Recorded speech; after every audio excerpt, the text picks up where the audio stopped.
নিজেরে পুরো megastar feel হইতাছি। Shakib Khan রে ফোন দিয়ে ক বরবাদ টুতে যেন আমারে রাখে।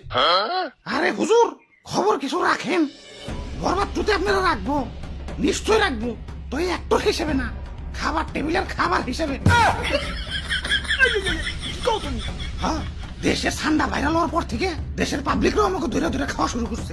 অনেকে তো ঠান্ডা ভেবে বেচারা ঘুষাবেও ছাড় দিতেছে না, ঘুষাবো খাইতেছে। কও কি সৌদির কফিল কি বাংলাদেশে বললো নাকি? হুজুর এই মাত্র খবর পাইলাম সুলতান ডাইনে ঠান্ডা বিরিয়ানি চালু করছে। এতক্ষণে কাম হইছে, বংশ তো নির্বংশ হয়ে যাবে।